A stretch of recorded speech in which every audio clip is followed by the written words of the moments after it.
So I'm going to jump over to Oxycontin, if that's okay for a minute. Oxycontin became really popular and hot. Yeah. What does it do for people? I mean, I know originally it's for pain relief. Yes. But then it kind of went a little overboard for some. Right. How does that happen? Well, Oxycontin is more or less what they call synthetic heroin. Synthetic heroin. So basically, it's a much more potent version of morphine, if you will, that has been, again, a synthetic heroin. It's more like legal heroin that can be given to individuals for pain medication, right? Pain management. A lot of people who go through surgeries, it can be extreme back pain or any type of a pain, muscle, again, pain after surgeries, or just kind of almost like an unbearable situation where they really need to reduce their sensation of pain that they're receiving through these neurons, whether it is coming due to a surgery or maybe just an accident or whatever has happened to them. So it's not possible for them for the moment to simply get rid of the pain. As you can understand, surgery leads to a lot of scar tissue and kind of breakage, if you will, of our system, whether it is a muscular system, cardiovascular system, or the skeletal system, a neuronal system. All of that, any breakage can take time to heal, and during that time, people need something to numb their pain.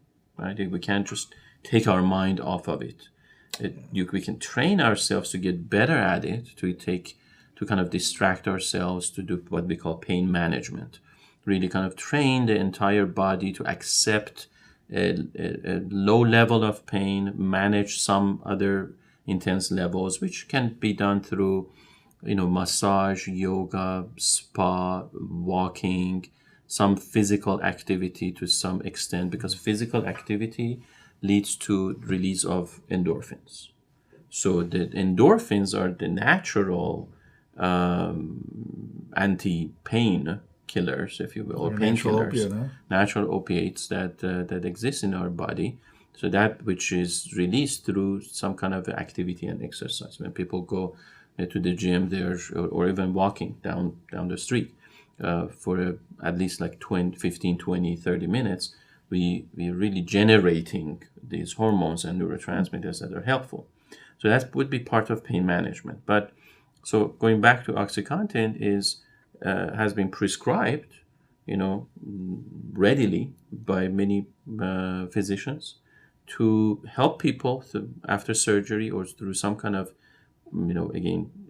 accidents or pain problems that have occurred in their lives, to help with their pain management. But then, because its nature is synthetic heroin, people get addicted. They easily get addicted to it, and does it numb them even emotionally then?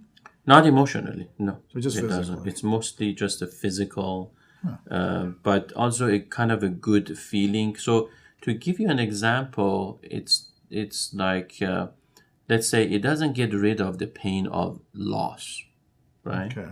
If I let's say I'm in an accident myself, and then I'm driving with somebody that I care about, and I lose that person, right? That's a loss. Now I have to grieve, etc. Now, if I'm also at the same time, because of my accident, I've been given Oxycontin. Well, I'm taking that because of my physical pain, right?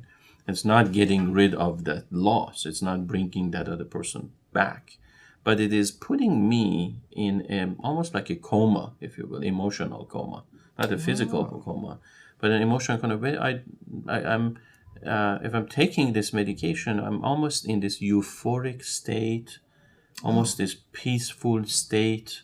Both physically, I feel it in my body. My body is calm. It is regulated. It has no pain. But also, I'm kind of groggy. So you're not very lucid at all? Have you ever taken morphine because of hospital, anything like that? No. If I was in surgery, so they give you morphine after surgery to kind of not feel the pain, which is a great state. You're just kind of almost like a sleep state, you are in different, but it's a lot of grogginess. Dizziness comes with it. So you're I would say, an emotional coma. So you don't necessarily have even the time or the focus or concentration or attention to attend to your loss or think about your problems. Sounds like it would hurt your work performance. Oh, absolutely. Definitely. And how, does it require like 5-6 pills, or would 1 or 2 pills every day start accumulating in your body where all of a sudden it just really affects your work performance?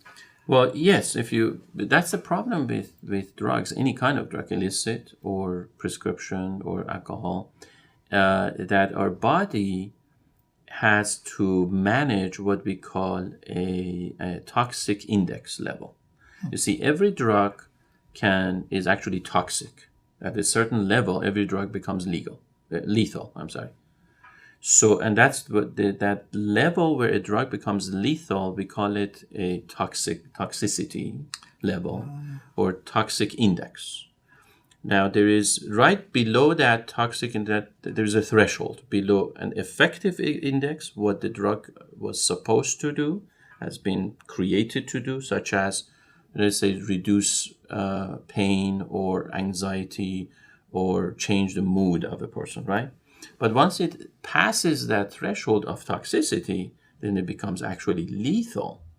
For instance, heroin, if you overdose on heroin, because it's a depressant, right? It's a narcotic. It's a analgesic, a narcotic, which means that it puts you to sleep. It shuts down the entire system. It can shut down the lungs. It can shut down the heart. It can shut down the cardiovascular system, right? It's a depressant. It's a narcotic. It's an analgesic. So combining that would be a big problem if you combine it with something else. Well, first of all, but that by itself is a big problem, right? Wow. When it passes that threshold of toxicity, it leads to death, shutdown of the system to death, right?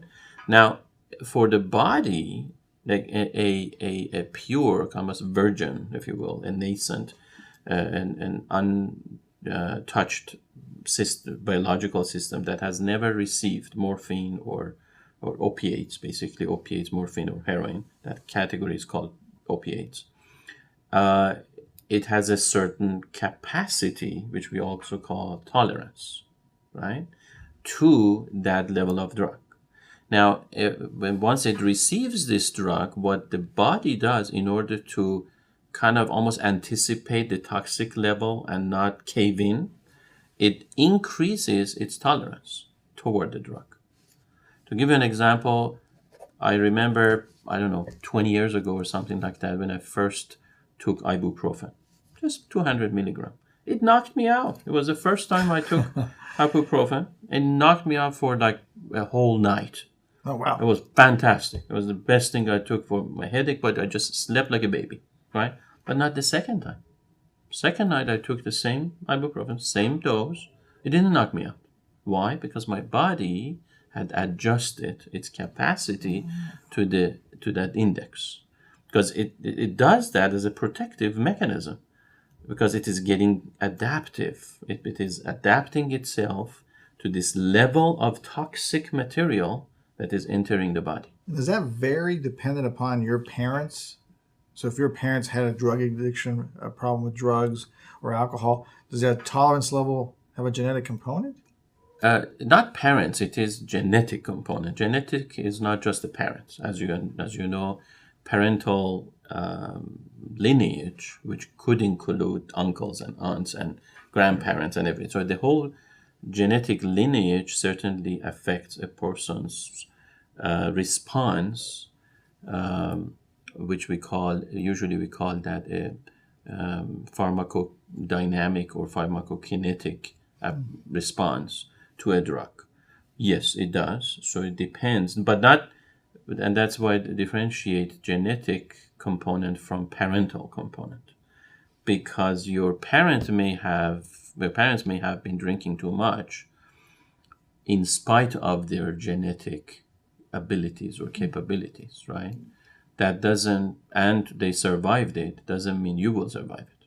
Because if you have that genetic roadmap or the map, let's say genetic map, the DNA that you have, you may not deal with today's drugs as well as your parents dealt with, the drugs of their time. That's a good point. Right? Especially, for instance, let's say heroin today, or Oxycontin today, or all these pills that are in the market, they nowadays are not as potent as they used to. They nowadays have a lot more extraneous chemical components that are added to them. Great example is pot. Pot nowadays has a lot of other chemical stuff in it that nobody knows. And these are created on purpose in order to just get people hooked on it. So going back to the issue of, let's say, Oxycontin, right, how it is affecting you, and like you said, how many do you take in order to affect your work? Well, it depends on the person, right, and their tolerance, because every human being changes their tolerance toward a certain drug immediately. As soon as they start taking the drug, the body starts to adjust to that because it's toxic substance coming in. So it doesn't want to succumb to that substance, right? So it changes its tolerance. What does it mean? That it can take more of that substance.